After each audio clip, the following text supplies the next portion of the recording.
আল্লাহ রাব্বুল আলামিন কোরআনুল কারীমের মধ্যে বলেন, আফাহাসিবতুম আন্নামা খালাকনাকুম আবাসা ওয়া আন্নাকুম ইলাইনা লা তুরজাউন।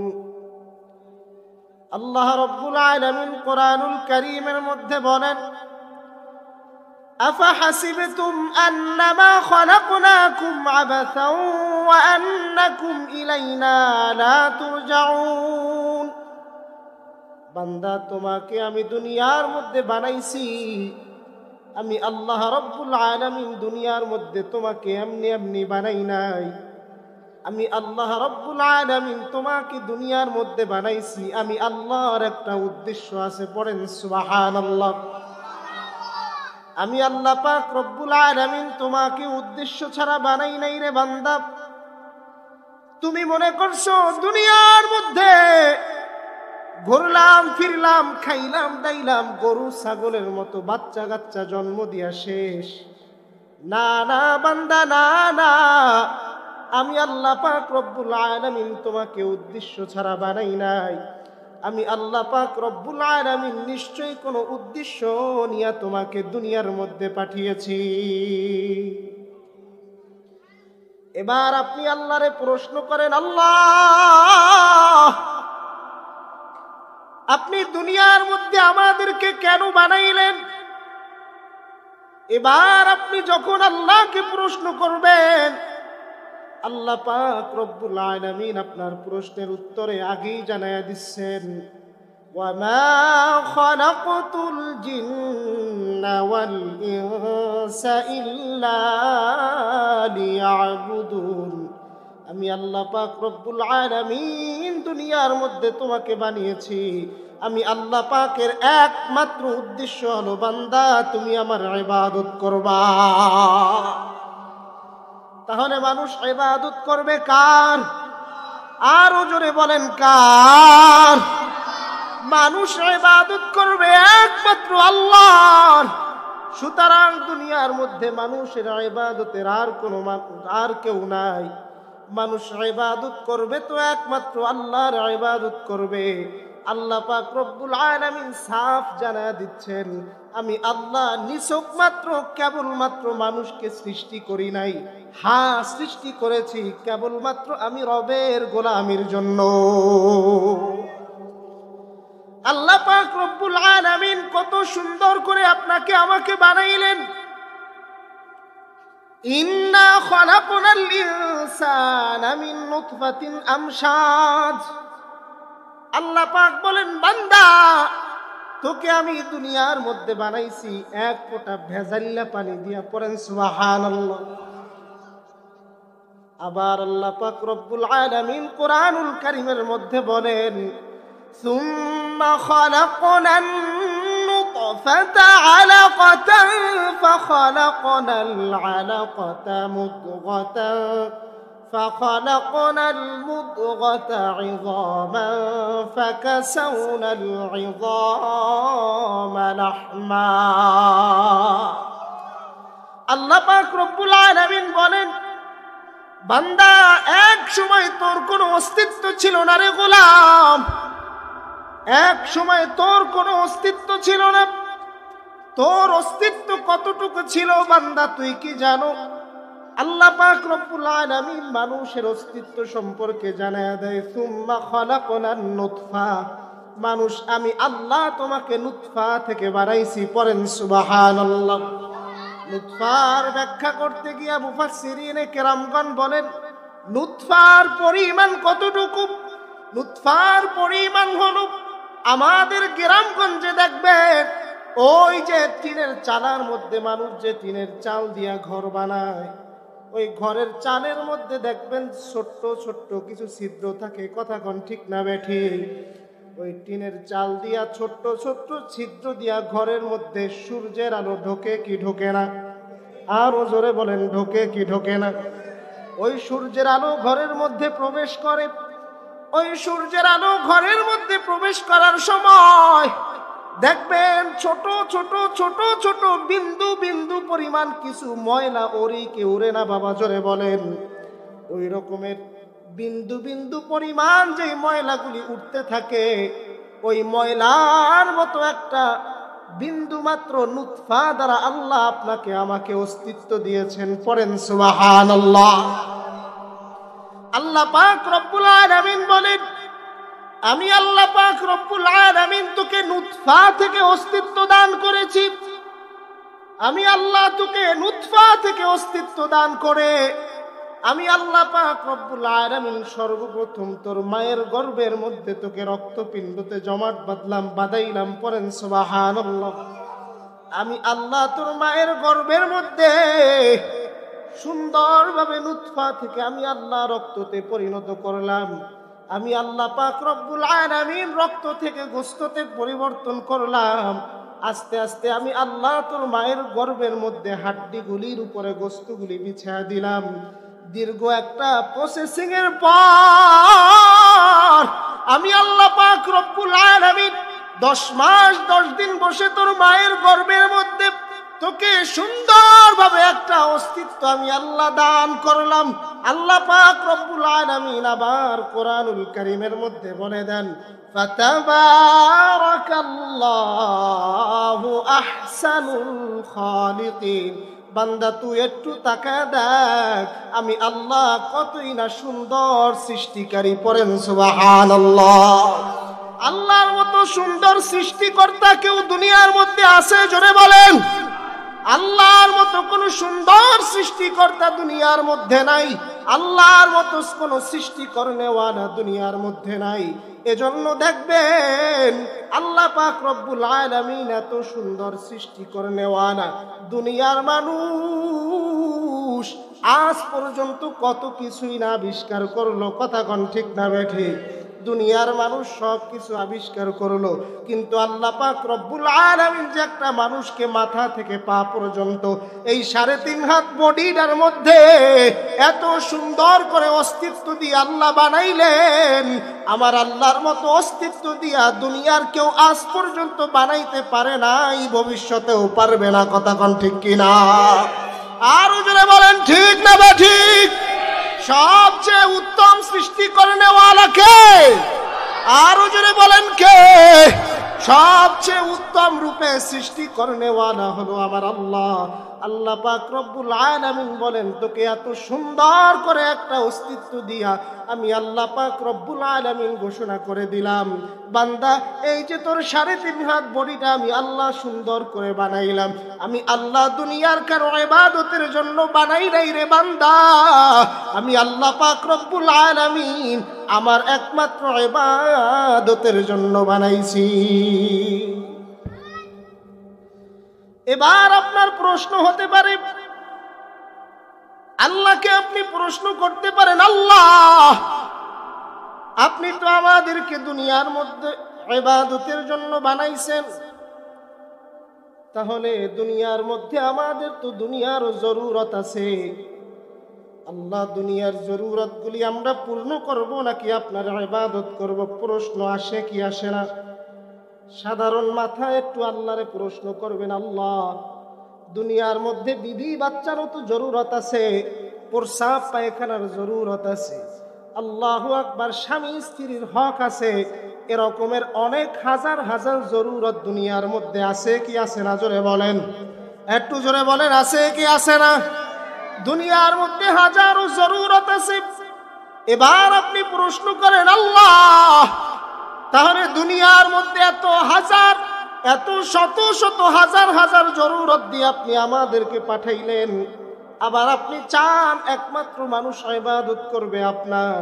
আল্লাহ পাক রব্বুল আলামিন আপনার প্রশ্নের উত্তরে জবাব দিয়া দেয়, ও বান্দা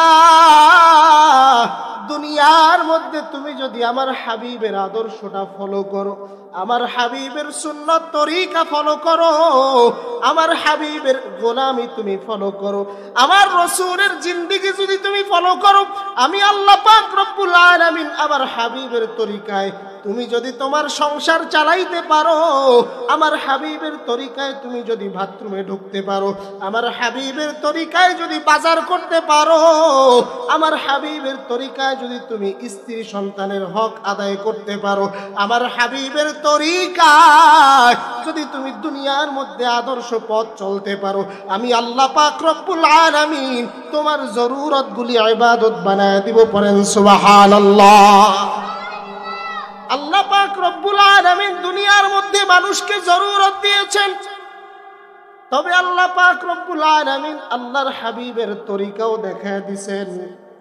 এবার বলেন তো আপনি আমি যদি আপনার আমার জরুরতগুলি আল্লাহর হাবিবের তরিকায় আদায় করি, তাহলে আপনার আমার জরুরতগুলি ইবাদত হবে নাকি দুনিয়ার কাজ হবে? জোরে বলেন, একটু জোরে, একটু জোরে।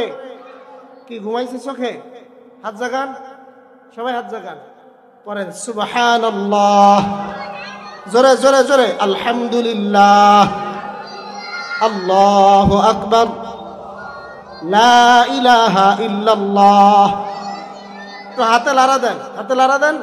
বলেন আল্লাহু আকবার কাবীরা, জোরে। আলহামদুলিল্লাহি কাসীরা, সুবহানাল্লাহি বুকরাতাও ওয়া আসীলা। আল্লাহুম্মা আমিন বলে হাত নামান। রাগ করলেন? তো ঘুম ঘুম ভাব আইছে তো। গ্রামের মানুষ সাধারণত কয়টার মধ্যে ঘুমায়? কথা কয় না, কথা কয় না, কথা কয় না। সাধারণত গ্রামের মানুষরা 10টার মধ্যে ঘুমায়। আমিও বরগুনার থেকে আসছি, আপনাদের চেয়ে শরীর আমার বেশি ক্লান্ত। আজকের আপনাদের মুতাওয়াল্লি জনাব ইকবাল সাহেবের বাসায় বসে মোটামুটি ভালোই ঘুমাইছি। আমার ঘুমের জরুরত নাই। এবার আপনাদেরকে সজাগ রাখার দায়িত্ব আমার। কি রেডি আছেন তো ইনশাআল্লাহ? মাহফিল চলবে, চলবে। আরো জোরে বলেন চলবে। নারায়ে তাকবীর, নারায়ে তাকবীর। কোরআন সুন্নাহর আলো, কোরআন সুন্নাহর আলো। আল্লাহুম্মা আমিন। আল্লাহ কবুল করুক। মাহফিল চলতে থাকবে, দ্বীনি আলোচনা, এগুলো কিয়ামত পর্যন্ত চলবে। তবে আপনার আমার মধ্যে মূলত আমল কতটুকু হলো সেটা হলো মূল বিষয়। কথা বলেন ঠিক না ঠিক? সুতরাং যারা এখনো সুর শোনার জন্য বসে আছেন, আপনাদেরকে উদাত্ত আহ্বান জানাবো, সুর শোনার জন্য না, নিয়তটাকে পরিবর্তন করে আমলের উদ্দেশ্যে বসেন। দেখবেন ইনশাআল্লাহ আজকের কিছু না কিছু আমল বাড়িতে নিয়ে যেতে পারবেন। বলেন ইনশাআল্লাহ। আল্লাহ কবুল করুন। এবার আপনার প্রশ্ন আল্লাহর দরবারে, আল্লাহ দুনিয়ার সমস্ত জরুরতগুলি আপনি পূরণ করবেন। আপনি দুনিয়ার সমস্ত ইবাদতগুলি, দুনিয়ার সমস্ত জরুরতগুলি আল্লাহ আপনি ইবাদত দ্বারা পরিবর্তন করে দিবেন। আল্লাহ দুনিয়ার মধ্যে সমস্ত ইবাদতগুলি আমি পরিপূর্ণভাবে আদায় করলাম। দুনিয়ার সমস্ত ইবাদতগুলি রাসূলের সুন্নাত তরিকা অনুযায়ী আদায় করব, তো করব কিভাবে? আল্লাহর হাবিব সাল্লাল্লাহু আলাইহি ওয়াসাল্লামের মাধ্যমে আল্লাহ জবাব দিয়া দেয়। আল্লাহ পাক রব্বুল আলামিন তার হাবিবের মাধ্যমে দুনিয়ার মানুষদেরকে জানায় দেয়। আল্লাহু আকবার কাবীরা। আল্লাহর হাবিব বলে, আলাইকুম বিসুন্নতি ওয়া সুন্নাতির রাসূলি ওয়াল খুলাফাইর রাশিদিন। তুমি আল্লাহর হাবিবের আদর্শগুলি পালন করতে চাও, আল্লাহর হাবিবের আদর্শগুলি তুমি মানতে চাও, তবে তোমার কোনো চিন্তা নাই, ভয় নাই, কোনো পেরেশানি নাই। আমি আল্লাহর হাবিব দুনিয়ার থেকে বিদায় হয়ে গেলাম, কিন্তু একদল সাহাবায়ে কেরামদেরকে রেখে গেলাম। তুমি যদি সাহাবায়ে কেরামদের পদাঙ্ক অনুসরণ করে সামনের পথগুলি চলতে থাকো, আল্লাহর কসম, আল্লাহর কসম, সাহাবায়ে কেরামরা যেইভাবে আল্লাহর হাবিবের নমুনা আদর্শ পালন করত, তুমি আমি যদি সেইভাবে পালন করতে পারি, আল্লাহ পাক রব্বুল আলামিন গ্যারান্টি দিয়া দেয় তোমার জরুরতগুলি আল্লাহ আমি আল্লাহ ইবাদত দ্বারা পরিবর্তন করে দিব। সুবহানাল্লাহ। সাহাবায়ে কেরামরা রাসূলের আদর্শ হুকুমগুলি কিভাবে মানতেন? মসজিদে নববীর মধ্যে আল্লাহর হাবিব সাল্লাল্লাহু আলাইহি ওয়াসাল্লাম নামাজের সালাম ফিরানোর পর সাহাবায়ে কেরামদের দিকে মুখ ফিরায় বসলেন। কিছু কিছু সাহাবায়ে কেরামরা মনে করছেন আল্লাহর রাসূল আজকের কোনো নসিহত করবে না। সাহাবায়ে কেরামরা উঠে যে যার মতো হাঁটা দেওয়া শুরু করলো। বাবা মনোযোগ মনোযোগ। সাহাবায়ে কেরাম রিদওয়ানুল্লাহি তাআলা আলাইহিম আজমাইন আল্লাহর হাবিবের মজলিস থেকে কেউ কেউ উঠে গেল, আবার কেউ কেউ বসে আছে। অমনি আল্লাহর রাসূল সাল্লাল্লাহু আলাইহি ওয়াসাল্লাম ঘোষণা দিয়া দেয়, যে যেইভাবে আসো সবাই বসে পড়ো, দ্বীনি আলোচনা হবে। পড়েন সুবহানাল্লাহ। আল্লাহর হাবিব সাল্লাল্লাহু আলাইহি ওয়াসাল্লাম অর্ডার করলেন। কেমন সাহাবায়ে কেরামের আদর্শ, কেমন নবী আমার আল্লাহর হাবিব সাল্লাল্লাহু আলাইহি ওয়াসাল্লাম সাহাবায়ে কেরামদেরকে ঘোষণা দেওয়ার পর সাহাবায়ে কেরাম রিদওয়ানুল্লাহি তাআলা আলাইহিম আজমাইন সাথে সাথে যে যে অবস্থায় ছিল সে সেইভাবে বসে পড়ছে। সুবহানাল্লাহ। শুধু বসেই পড়ে নাই, আল্লাহর হাবিব সাল্লাল্লাহু আলাইহি ওয়াসাল্লাম বয়ানের মাঝখানে দেখলেন এক সাহাবীর একটা পা দরজার উপরে আর একটা পা দরজার নিচে, একটা পা উঁচুতে আর একটা পা নিচু জায়গায়। আল্লাহর হাবিবের ঘোষণা পাওয়া মাত্রই দরজার সামনে বসে গেছে। মসজিদে নববীর সামনে সাহাবী এক পা দরজার উপরে আর এক পা দরজার নিচে দিয়া বসে গেছে। পড়েন সুবহানাল্লাহ। সাহাবায়ে কেরাম আলোচনা করতেছেন, আল্লাহর রাসূল আলোচনা করতেছেন। এই অবস্থায় ওই দরজার দিকে আল্লাহর হাবিবের নজর চলে গেল। এবার আল্লাহর হাবিব ডাক দিয়া বললেন, ও আমার সাহাবী, তোমার এক পা কেন দরজার উপরে আর এক পা কেন দরজার নিচে? সাহাবী উত্তর দিলেন, ইয়া রাসূলুল্লাহ, ইয়া হাবিবাল্লাহ, আপনার হুকুম পাওয়া মাত্র আর কোনো দেরি করি নাই। আপনি হুকুম দিয়া দিছেন যে যে অবস্থা আছো সে অবস্থায় বসে যাও। আমি সাহাবী চিন্তা করলাম এক পা যদি সামনের দিকে আগায় আমার রাসূলের হুকুম অমান্য হয়ে যাবে। আমার কষ্টের কথা আমি চিন্তা করি নাই, এক পা দরজার উপরে দিয়ে আমি সাহাবী বসে গেছি। ইয়া রাসূলুল্লাহ, ইয়া হাবিবাল্লাহ, আমার কোনো কষ্ট নাই, আমার কোনো কষ্ট নাই। আমি এক পা দরজার উপরে দিয়া আর এক পা নিচের দিকে দিয়া আপনার নুরানি চেহারার দিকে তাকায় আছি। আপনার নুরানি চেহারা দেখা, আপনার জবানের বয়ান শুনিয়া আমার দুনিয়ার সমস্ত কষ্ট আল্লাহ দূর করে দিয়েছে। কেমন সাহাবায়ে কেরাম রাসূলের আদর্শ অনুসরণ করেছে। আল্লাহর রাসূল মসজিদে নববীর মধ্যে ঘোষণা দিয়ে দিয়েছেন, সাহাবীরা বসো। ওইদিকে হযরত আবু দারদা রাদিয়াল্লাহু তাআলা আনহু মসজিদে নববীর মধ্যে ঢুকতেও পারে নাই। মসজিদের বাহিরে আল্লাহর বান্দা রাখাল বকরির পাল নিয়ে মসজিদে নববীর সামনে থেকে রওনা। মসজিদে নববীর সামনে দিয়া রাখাল রওনা হয়ে গেছে। এমন অবস্থায় ভিতর থেকে আওয়াজ আসছে যে যে অবস্থায় আছো সে অবস্থায় বসে যাও। হযরত আবু দারদা রাদিয়াল্লাহু তাআলা আনহু চিন্তা করছে, আমার হাবিব হুকুম করছে আল আমরু বিল মারুফ, কারণ আল্লাহর হাবিব সাল্লাল্লাহু আলাইহি ওয়াসাল্লাম হুকুম করেছে। আল্লাহ পাক রব্বুল আলামিন কোরআনুল কারীমের মধ্যে বলেছেন, আতিউল্লাহ ওয়া আতিউর রাসূল ওয়া উলিল আমরি মিনকুম। আল্লাহ পাক রব্বুল আলামিন বলেছেন, আমিরের আনুগত্য করো, আল্লাহর আনুগত্য করো, রাসূলের আনুগত্য করো। সুতরাং আল্লাহর হাবিব ঘোষণা দিয়া দিছে, আমার আর দেরি করার কোনো সুযোগ নাই। আমি যে অবস্থায় আছি সে অবস্থায় বসে গেলাম। হযরত আবু দারদা রাদিয়াল্লাহু তাআলা আনহু ওই অবস্থায় বসে আছে। সমস্ত সাহাবায়ে কেরামরা আলোচনা শোনার পর যখন মসজিদে নববীর থেকে বাহির হয়, আল্লাহর রাসূল সাল্লাল্লাহু আলাইহি ওয়াসাল্লাম সাহাবায়ে কেরামদের সামনে সামনে হাঁটিয়া বাহির হইতেছেন।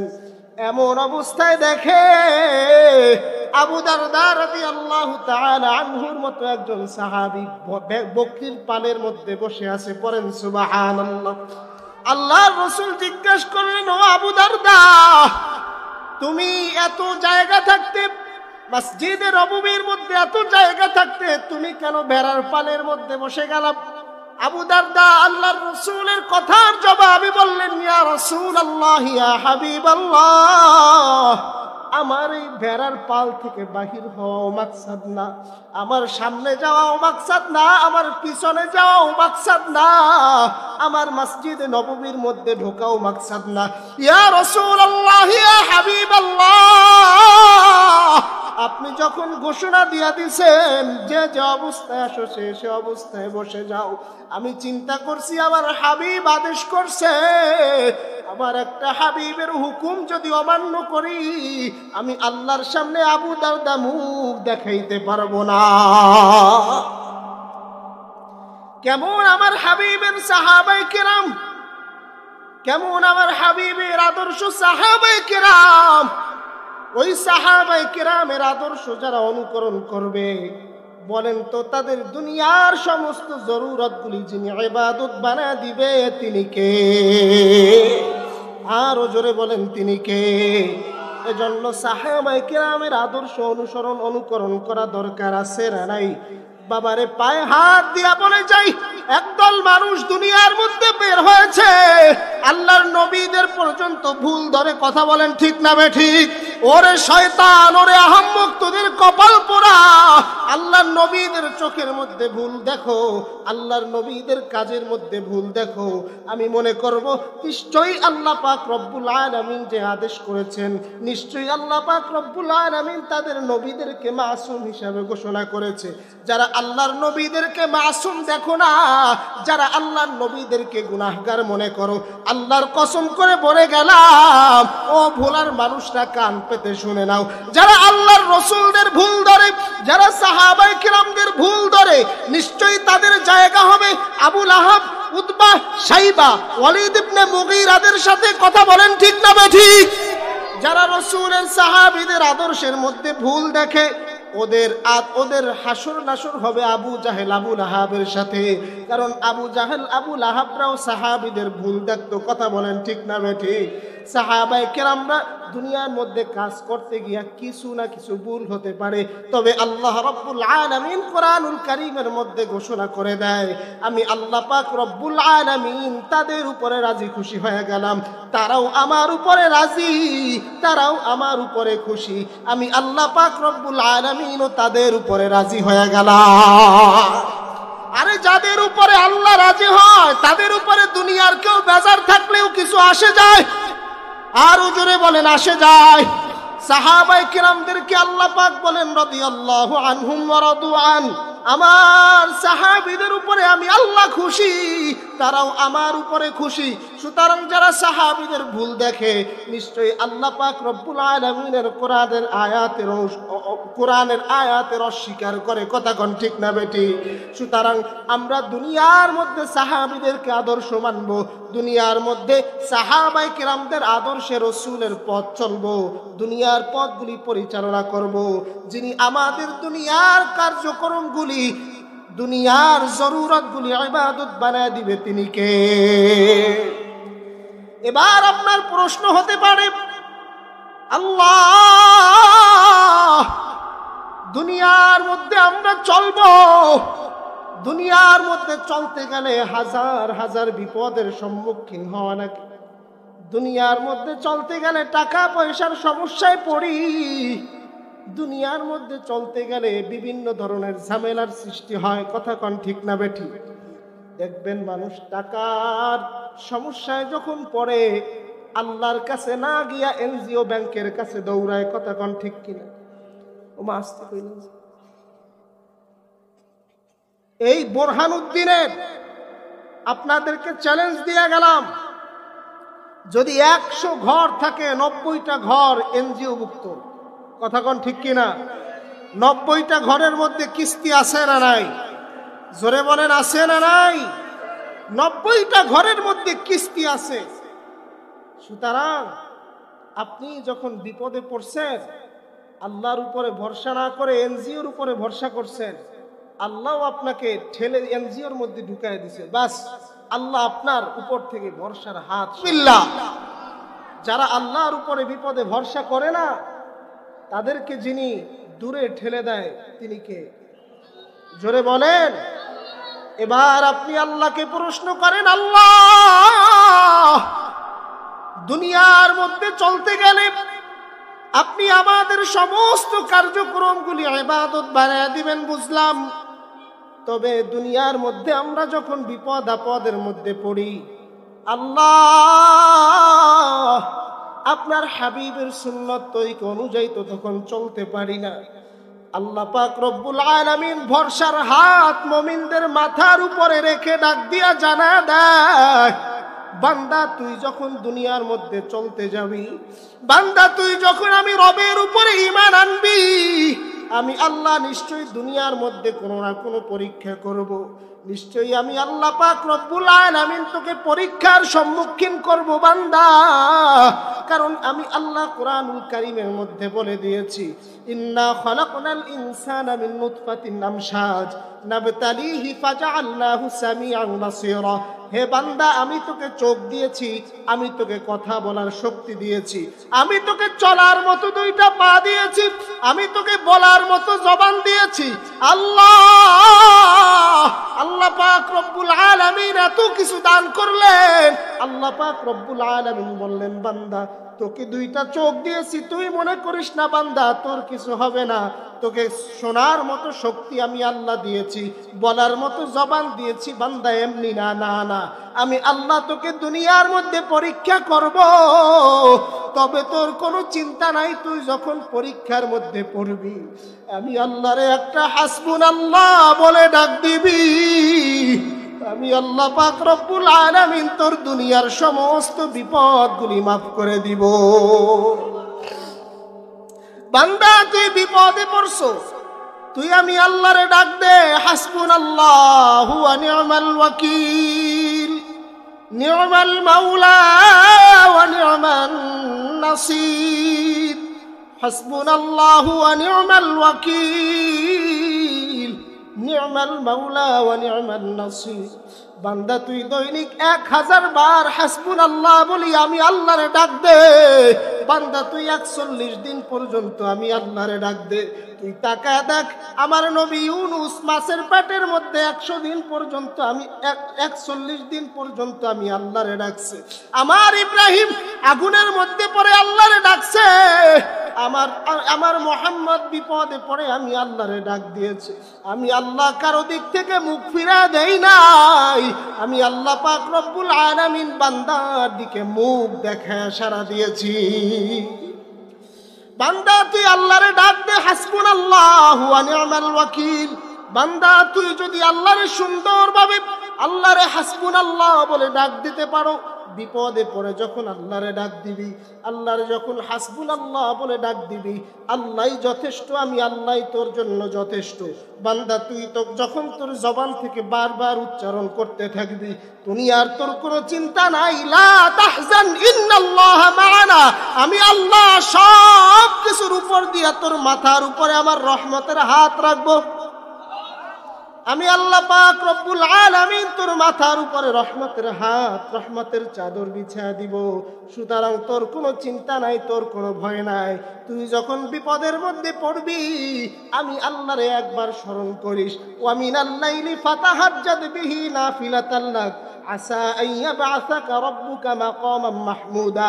আমি আল্লাহ পাক রব্বুল আলামিন আমার হাবিব আমাকে স্মরণ করার কারণে আমার হাবিবকে আমি খুশি হইয়া মাকামে মাহমুদ দান করছি। আমার নবীর উম্মতদেরকে জানা দিলাম, ও নবীর উম্মত ভালো করে শুনে নাও। আল্লাহ পাক রব্বুল আলামিন বলেন, তুমি যখন বিপদের মধ্যে পড়বা শেষ রাতে উঠে তাহাজ্জুদের বিছানায় বিছানা বিছা দাও। অমিনাল লাইলি ফাতাহাজ্জাদ বিহি নাফিলাতাল লাক। ইয়া রাসূলুল্লাহ, ইয়া হাবিবাল্লাহ, আপনি তাহাজ্জুদ নিয়মিত পড়ার কারণে আমি আল্লাহ পাক রব্বুল আলামিন আপনাকে মাকামে মাহমুদ দান করেছি। আপনার উম্মতরা যদি নিয়মিত তাহাজ্জুদ নামাজ আদায় করে আমি আল্লাহ ওয়াদা দিলাম প্রত্যেকটা মুমিনকে জান্নাত পর্যন্ত পৌঁছা দিব। আরো জোরে বলেন সুবহানাল্লাহ। যিনি আমাদেরকে জান্নাতে ঢুকায় দিবেন তিনি কে? আরো জোরে বলেন তিনি কে? আল্লাহরে একটা আল্লাহ বলিয়া ডাক দে আল্লাহ, আর একবার ডাক দে আল্লাহ। রব্বুল আলামিন কোরআনুল কারীমের মধ্যে কিছু যুগল আয়াত আল্লাহ বর্ণনা করেছেন। এর ভিতরে আল্লাহ পাক রব্বুল আলামিন কোরআনুল কারীমের মধ্যে একটা বর্ণনা করেছেন, ওয়াকাদা রাব্বুকা আল্লা তা'বুদু ইল্লা ইয়্যাহ ওয়া বিল ওয়ালিদাইনি ইহসানা। আল্লাহ পাক রব্বুল আলামিন কোরআনুল কারীমের মধ্যে কিছু যুগল বর্ণনা করেছেন, একসাথে আল্লাহ কিছু বর্ণনা এনেছেন। এর ভিতরে আল্লাহ পাক রব্বুল আলামিন একটা বর্ণনা এনেছেন। আল্লাহ পাক রব্বুল আলামিন বলে, ইবাদত হবে একমাত্র আমি আল্লাহর। ইবাদত হবে কার? আরো জোরে বলেন কার? ইবাদত হবে আল্লাহর। বান্দা তুই দুনিয়ার মধ্যে ইবাদত করবি তো আল্লাহর ইবাদত কর, আর দুনিয়ার মধ্যে খেদমত হবে মা বাবার। পড়েন সুবহানাল্লাহ। এখন দুইটা আয়াত একসাথে বর্ণনা করার কারণ কি? মুফাসসিরিনে কেরামগণ আয়াতের ব্যাখ্যার মধ্যে বলেন, কারণ মা বাবার সাথে আল্লাহর সাথে সম্পর্ক হলো ভালোবাসার। কিসের সম্পর্ক? জোরে বলেন, আরো জোরে বলেন, কিসের সম্পর্ক? মা বাবার সাথে আল্লাহর সাথে সম্পর্ক হলো ভালোবাসা। দুনিয়ার মধ্যে, এই দুনিয়ার জগতে সবচেয়ে সন্তানকে যে ব্যক্তি বেশি ভালোবাসে সেই ব্যক্তি হলো দুনিয়ার মধ্যে মা বাবা। কথা বলেন ঠিক না বেঠিক? আর মা বাবার চেয়েও সবচেয়ে বেশি যিনি ভালোবাসেন তিনি, জোরে বলেন কে? তিনি হলো আমার আল্লাহ। সুতরাং আল্লাহ পাক রব্বুল আলামিন কোরআনুল কারীমের মধ্যে যুগল বর্ণনা করেছেন ভালোবাসার সম্পর্কে। মা বাবার সাথে আল্লাহর সাথে সম্পর্ক হলো ভালোবাসা। সুতরাং আল্লাহ পাক রব্বুল আলামিন কোরআনুল কারীমের মধ্যে বলেন, দুনিয়ার মধ্যে ইবাদত হবে আমি আল্লাহর, আর দুনিয়ার মধ্যে খেদমত হবে একমাত্র মা বাবার। পড়েন সুবহানাল্লাহ। জিকির করি লা ইলাহা, জোরে লা ইলাহা।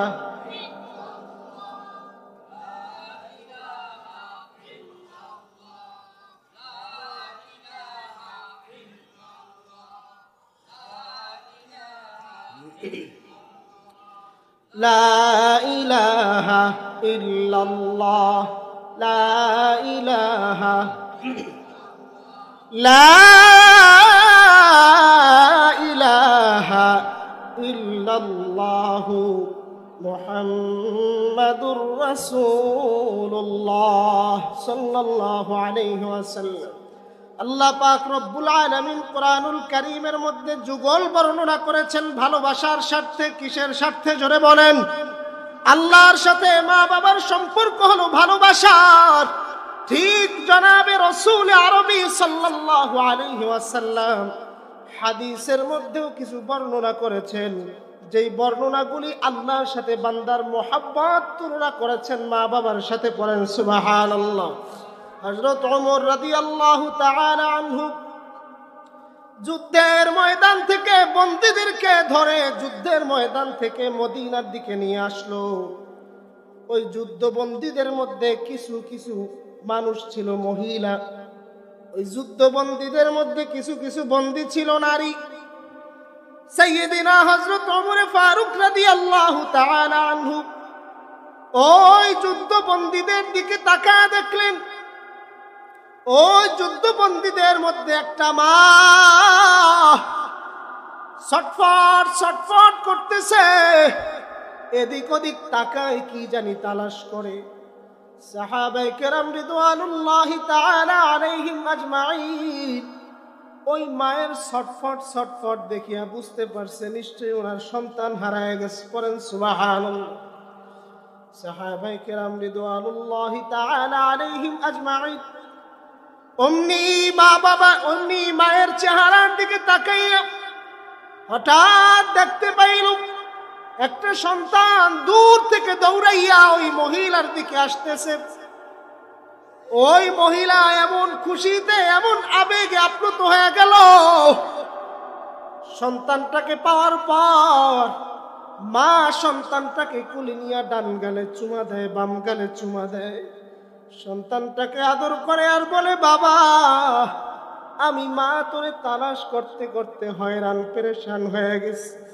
সাহাবায়ে কেরামরা দৃশ্য দেখার পর একজন আর একজনকে বলা বলি করে, আল্লাহ আজকের এমন একটা দৃশ্য আমাদেরকে দেখাইছে যা জীবনে দেখায় নাই। পড়েন সুবহানাল্লাহ। সাহাবায়ে কেরামদের কথাগুলি শোনার পরে আল্লাহর হাবিব সাল্লাল্লাহু আলাইহি ওয়াসাল্লাম সাহাবায়ে কেরামদেরকে বলে, ও আমার সাহাবীরা রে, ভালো করে শুনে নাও, ভালো করে শুনে নাও। ওই মা যেরকম সন্তানকে হারানো সন্তানকে পাওয়ার পরে খুশি হয়ে গেছে, আল্লাহর কসম, আল্লাহর কসম, আমার কোন বান্দা, আল্লাহর কোন বান্দা, আমার কোন উম্মত যদি আল্লাহর পথ থেকে হারা যায় আবার আল্লাহর পথে ফিরে আসে, ওই হারানো সন্তান পাওয়ার পর মা যেরকম খুশি হয়, আল্লাহ পাক রব্বুল আলামিন তার হারানো বান্দাদেরকে পাওয়ার পরের চেয়ে 1000 গুণ বেশি খুশি হয়ে যায়। এক সাহাবী পাখির বাসার সামনে দিয়ে হেঁটে যাচ্ছে, একটা পাখির ছানা গাছের থেকে নিচে নামায় আনছে। আল্লাহর রাসূল ওই রাস্তা দিয়ে হেঁটে যাচ্ছে, দেখতেছে একটা মা পাখির মাথার উপরে ঘুরতেছে। কি ব্যাপার, কি ব্যাপার? ওই মা পাখিটা কেন মাথার উপর দিয়ে ঘোরে? আল্লাহর হাবিব সাল্লাল্লাহু আলাইহি ওয়াসাল্লাম সাহাবীকে প্রশ্ন করলেন, ও আমার সাহাবী, তুমি কি ওই পাখির বাসা থেকে ওই পাখির বাচ্চাটাকে নামায় আনছো কিনা? সাহাবী উত্তর দিল, ইয়া রাসূলুল্লাহ, ইয়া হাবিবাল্লাহ, ছোটবেলার থেকে আমার পশু পাখির প্রতি খুব মায়া, খুব আমি দুর্বল। আল্লাহর হাবিবের প্রশ্নের উত্তরে বললেন, ইয়া রাসূলুল্লাহ, আমি পাখির ছানাটা দেখে সহ্য করতে পারি নাই, আমি ওই পাখির ছানাটা দেখে লালন পালন করার জন্য মায়ের বাসা থেকে নামায় আনছি। আল্লাহর রাসূল বলেন, ও আমার সাহাবী, একবার পাখির দিকে তাকিয়ে দেখো। ওই মা পাখিটা যেরকম তার বাচ্চা তুমি কেড়ে নেওয়ার পর, ওই মা পাখিটা যেরকম তোমার মাথার উপর দিয়ে ঘুরতেছে, আল্লাহ পাক রব্বুল আলামিন তার হারানো বান্দার দিকে তাকায় তাকায় ওই রকমের মায়ের মতো ডাকতে থাকে। আর আল্লাহ বলে, ও আমার বান্দা, আনা মিন মুস্তাগফিরিন ফাস্তাগফার লাহু, কে আসো গুনাহ করে আমার পথ থেকে হারায় গেছো, কে আসো আমি আল্লাহর কাছ থেকে দূরে সরে গেছো। আনা মিন মুস্তাগফিরিন ফারযুক লাহু, কে আসো রিজিকের অভাবের মধ্যে পড়ছো, আমি আল্লাহর কাছে আয় আয় আয়, আমি আল্লাহ তোর জিন্দেগীর গুনাহ খাতা মাফ করে দিব, আমি আল্লাহ পাক রব্বুল আলামিন তোর রিজিকের অভাব দূর করে দিব, আমি আল্লাহ তোকে জাহান্নামের আগুন থেকে মুক্তি দিয়া জান্নাতের রাস্তা দেখায় দিব। দুনিয়ার সন্তানের সবচেয়ে যার দিলের মধ্যে বেশি মায়া আল্লাহ দিয়েছেন তিনি হলো মা। কথা বলেন ঠিক না ঠিক? দুনিয়ার সন্তানকে দুনিয়ার মধ্যে আল্লাহর পরে সবচেয়ে বেশি যিনি ভালোবাসেন তিনি হলো মা। আল্লাহর হাবিব সাল্লাল্লাহু আলাইহি ওয়াসাল্লাম এই জন্য হাদিসের মধ্যে 3 বার মায়ের কথা বলছে, 1 বার বাবার কথা বলছে। সুতরাং দুনিয়ার মধ্যে মা যেরকম সন্তানকে ভালোবাসে, দুনিয়ার মধ্যে সন্তানের মতো মার মতো ভালো সন্তানকে আর কেউ বাসতে পারে না। কথা কোন ঠিক কিনা? মায়ের ভালোবাসা সন্তানের প্রতি কেমন হয়, মায়ের ভালোবাসা বুঝাতে গিয়ে আল্লাহর ওলি কিতাবের মধ্যে ঘটনা লেখেন। এক মা এক বাবা তার সন্তান তাদের কাছ থেকে বিদেশ চলে গেছে, 2 যুগ হয়ে গেছে, সন্তান বিদেশ চলে গেছে, মায়ের কোনো খোঁজ নাই খবর নাই, বাবারও কোনো খোঁজ নাই খবর নাই। সন্তান বাবার থেকে হারায় গেছে, মায়ের থেকে হারাইয়া বিদেশ গিয়া বিয়া শাদী করে মা মজা পেয়ে গেছে। আল্লাহর বান্দারা লড়াচড়া করবেন না, এদিক সেদিক যাবেন না। আলোচনা প্রায় শেষের দিকে, একটু ধ্যান ও খেয়াল দিয়ে শোনার চেষ্টা করেন। আলোচনা প্রায় শেষের দিকে চলে আসছে।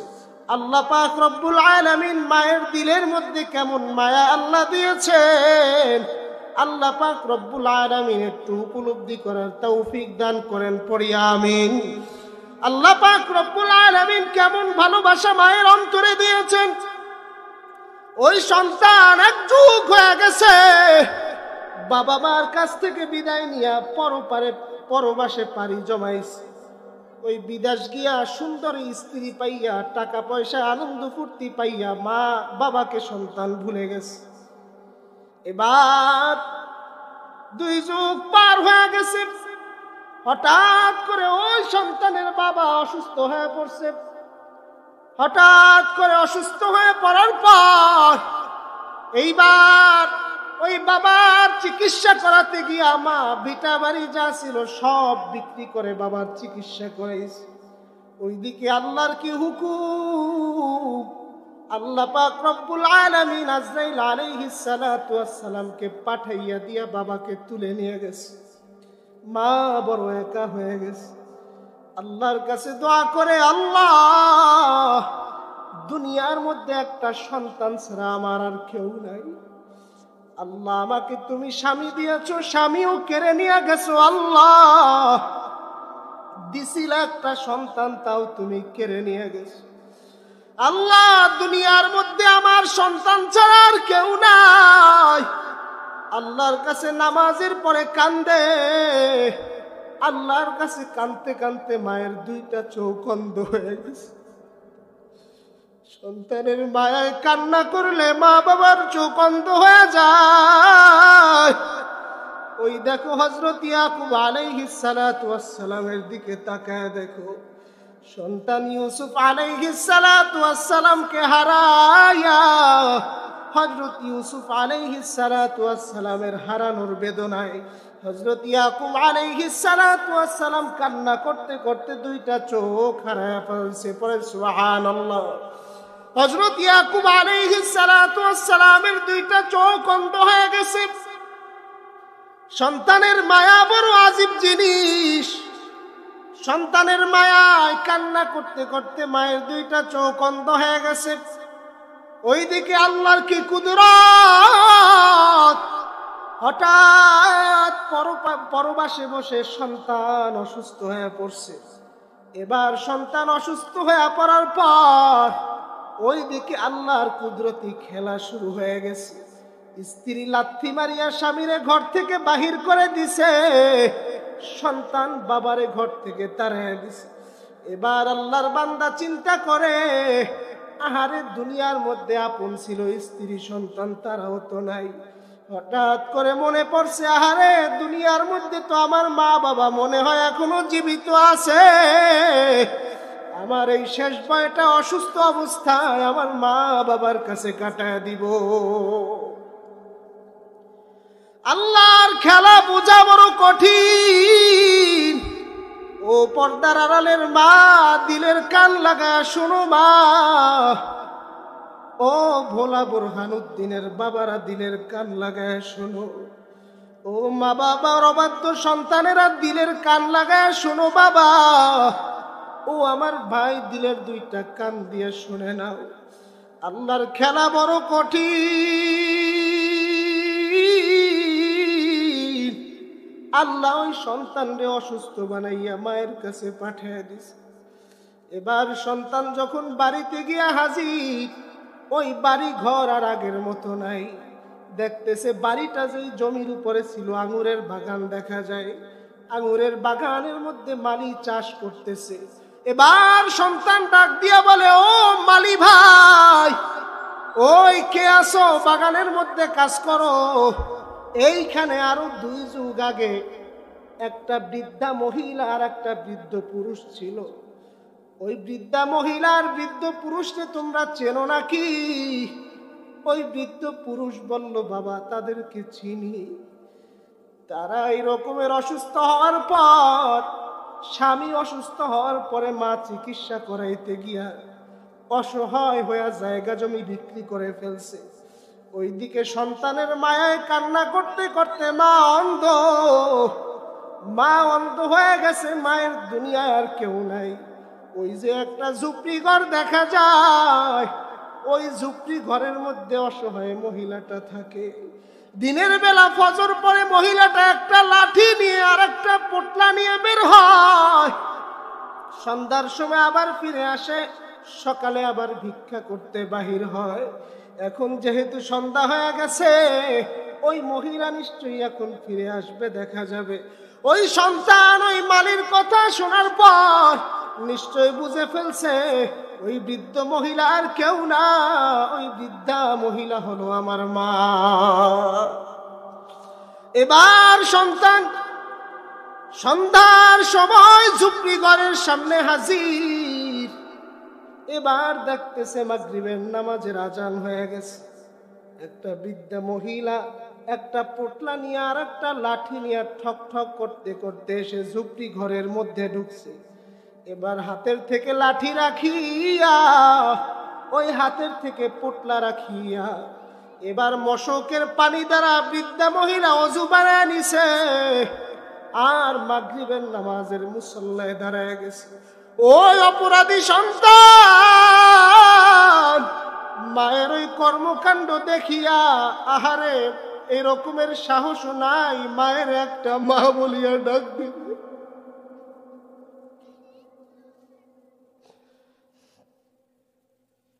ওই সন্তান দেখতেছে একটু পরে মা এশার নামাজের মুসল্লায় দাঁড়ায় গেছে। মা এবার নামাজের সালাম ফিরাইয়া আল্লাহর দুয়ারে হাত উঠাইয়া ডাক দেয়, ও দয়ার মালিক,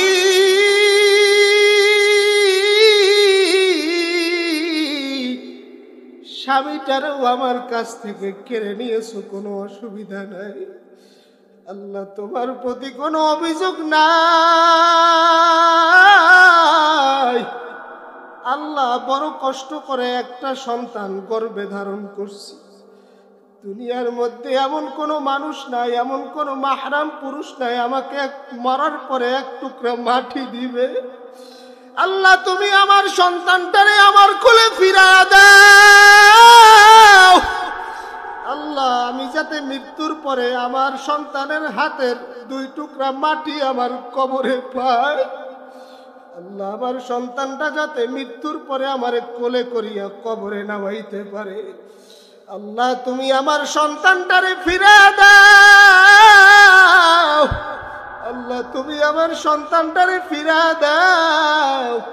ওই দিকে অপরাধী সন্তান দরজার কাছে তাকায়, দাঁড়ায় দাঁড়ায় কান্দে। মায়ের এই অনুনয় বিনয় দেখিয়া সন্তান মায়ের ডাক দিয়া বলে, মা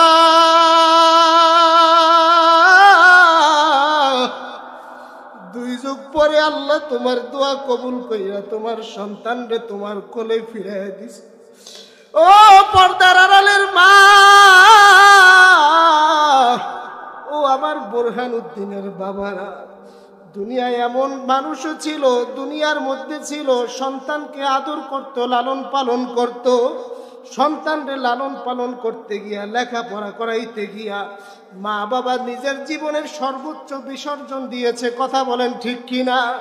ওই মা কেমন মা, নিজে না খাইয়া সন্তানরে খাওয়াইছে। এই শীতের দিনে সন্তান প্রস্রাব করে দিয়েছে, মা সন্তানরে শুকনা জায়গায় শুয়াইয়া ভিজা জায়গায় শুইছে। আজকের অনেকের মা এই মজলিসে আছে, দুনিয়ায় নাই। ওই মা কবর থেকে সন্তানের দিকে তাকায় তাকায় কান্দে আর বলে, ও প্রাণের সন্তান, দুনিয়ায় রেখে আসা সম্পদের ভাগ তোদের কাছে চাই না। আজ তোর মা হয় তোর কাছে এক ফোঁটা চোখের পানির ভিখারি হয়েছে রে সন্তান। এক ফোঁটা চোখের পানি তুই তোর জনম দুঃখিনী মায়ের ভিক্ষা দে। এক ফোঁটা চোখের পানি তুই তোর জনম দুঃখিনী বাবারে ভিক্ষা দে, যা দ্বারা তোর মা বাবার কবরের আযাব, জাহান্নামের আগুন ঠান্ডা হয়ে যাবে। জোরে পড়েন সুবহানাল্লাহ। আমি একটু দেখবার চাই এই মজলিসের মধ্যে কার মা নাই, কার বাবা নাই। একটু 2টা হাত তুলেন, একটু 2টা হাত তুলেন। কার মা নাই, কার বাবা নাই। এখনই মোনাজাত হয়ে যাবে, এখনই মোনাজাতের মধ্যে মা বাবার জন্য দোয়া হবে। আমি আপনাদের কাছে দোয়া চাই, এলাকার সকলের জন্য দোয়া করি। বিশেষ করে এই মাদ্রাসার মধ্যে অনেক ইয়াতিম সন্তানরা আছে, লেখাপড়া করে। বাবা, আল্লাহর রাসূল সাল্লাল্লাহু আলাইহি ওয়াসাল্লাম বলেছেন, তুমি ইয়াতিমদের মাথার উপরে হাত বুলায় দাও। যদি ইয়াতিমদের মাথার উপরে হাত বুলায় দিতে পারো, আল্লাহ পাক রব্বুল আলামিন ওই ইয়াতিমদের মাথার মধ্যে যতগুলি চুল আছে ওই চুল সম পরিমাণ নেক আল্লাহ দান করবে। এই জন্য আমি আপনাদের সকলকে উদাত্ত আহ্বান জানাই, এই মাদ্রাসার ছাত্রদের দিকে নজর রাখা লাগবে কি লাগবে না, জোরে বলেন। এই মাদ্রাসার ছাত্রদের মাথার উপরে হাত বুলানো লাগবে কি লাগবে না, জোরে বলেন। এই মাদ্রাসার ছাত্রদেরকে আদর করবেন, এই মাদ্রাসার ছাত্রদেরকে মহব্বত করবেন। আল্লাহর রাসূল সাল্লাল্লাহু আলাইহি ওয়াসাল্লাম বলেন, যে যারে মহব্বত করবে তার সাথে কিয়ামত হবে। আজকের এই ভোলার মানুষ, বোরহানউদ্দিনের মানুষ যদি উলামায়ে কেরামদের সাথে মহব্বত থাকে, উলামায়ে কেরামদের সাথে যিনি হাসর নাসর করাবেন তিনি কে? আরো জোরে বলেন, তিনি কে? যদি মাদ্রাসার তালিবুল ইলমদের সাথে মহব্বত থাকে, তাদের সাথে হাসর নাসর করাবেন কে? আল্লাহ পাক রব্বুল আলামিন এই টোটাল বোরহানউদ্দিনের মানুষদেরকে আল্লাহ পাক রব্বুল আলামিন উলামায়ে কেরামদের সাথে হাসর নাসর করুক, পড়ি আমিন। মাদ্রাসার তালিবুল ইলমদের সাথে হাসর নাসর করুক, পড়ি আমিন। এলাকার যারা মুর্দেগান অন্ধকার কবরে শায়িত আছে, আজকের মাহফিলের উসিলায় আল্লাহ সকলের কবরকে জান্নাতের বাগান বানায় দিক, পড়ি আমিন। আল্লাহুম্মা আমিন। রব্বানা যালামনা আনফুসানা ওয়া ইন লাম তাগফির লানা ওয়া তারহামনা লানাকুনান্না মিনাল খাসিরিন। ওদের মালিক, তুমি একটু মাজলিসের দিকে তাকায় দেখো আল্লাহ। আমার কত বৃদ্ধ বাবাজিদেরকে নিয়ে হাত উঠাইলাম, আমার পর্দার আড়ালের কত মা বোনদেরকে নিয়ে হাত উঠাইলাম। হাদিস শরীফের মধ্যে আসছে, সাদা দাড়ি পাকা মুরব্বী বাবাজিরা হাত তুলে আল্লাহর দরবারে কান্না করলে আল্লাহর কি লজ্জা লাগে? আল্লাহ একটু তাকায় দেখো, এই মজলিসের মধ্যে সাদা দাড়ি পাকা মুরব্বীরা হাত উঠাইয়া দুইটা চোখের পানি ছেড়ে দিয়েছে। আল্লাহ, যুবক ভাইরা তোমার দুয়ারে এই গভীর রাতে হাত উঠাইছে। আল্লাহ, যদি জিজ্ঞাসা করি কার দুয়ারে হাত উঠাইয়া কিসের জন্য কান্দো, আমার বাবারা বলবে গুনাহ করিয়া ফালাইছি, আমার যুবক ভাইরা বলবে গুনাহ করিয়া ফালাইছি। যদি প্রশ্ন করা হয়, ও ভাই দুনিয়ার টাকা পয়সার জন্য কান্দো, দুনিয়ার গাড়ি বাড়ির জন্য কান্দো, আল্লাহ যুবকেরা উত্তর দিবে দুনিয়ার টাকা পয়সার জন্য কান্দি না, দুনিয়ার গাড়ি বাড়ির জন্য কান্দি না, আল্লাহর সাথে নাফরমানি করে ফালাইছি, আল্লাহর সাথে নাফরমানি করিয়া ফালাইছি। আল্লাহ, এই মজলিসের দিকে একটু তাকায় দেখো, কত উলামায়ে কেরামদেরকে নিয়ে হাত উঠাইলাম, কত সাদা দাড়ি পাকা মুরব্বী আমার বাবাদেরকে নিয়ে হাত উঠাইলাম, কত বেগুনা নিষ্পাপ মাসুম তালিবুল ইলমদেরকে নিয়ে হাত উঠাইলাম। আল্লাহ, যার হাত দুইখানা তোমার পছন্দ লাগে তার হাতের উসিলায় সকলের হাত কবুল করে নাও।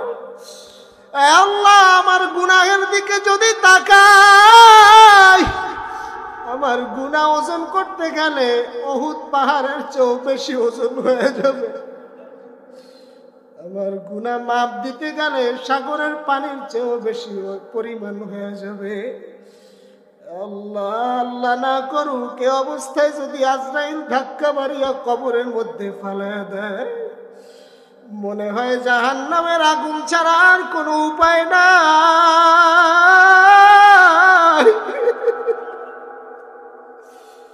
আল্লাহ, তুমি আমাদের গুনাহের কারণে জাহান্নামের কয়লা বানাইও না। আল্লাহ, আল্লাহ, তুমি তো বলছো নাফরমান বেঈমানরা যদি গুনাহ নিয়ে কবরের মধ্যে যায়, কবরের দুই পাশের মাটি এমন জোরে চাপ মারবে, ডান পাজরের হাড্ডিগুলো বাম পাজরের মধ্যে ঢুকে যাবে। যাবে আল্লাহ, বাম পাঁজরের হাড্ডিগুলো ডান পাঁজরের মধ্যে ঢুকে যাবে। তোমার হাবিব বলছে 70 থেকে 99টা সাপ কবরের মধ্যে আসিয়া কামড়াইতে শুরু করবে। একটা সাপ যদি একবার কামড় দেয় 70 বছর পর্যন্ত বিষের কারণে ছটফট ছটফট করতে থাকবে।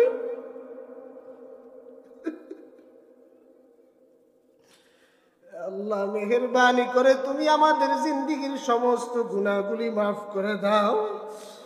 আল্লাহ এই মজলিসের দিকে একটু তাকায় দেখো, কার জানি আব্বা নাই, কার জানি আম্মা নাই, কার জানি মা কবর থেকে সন্তানের দিকে তাকায় তাকায় কান্দে,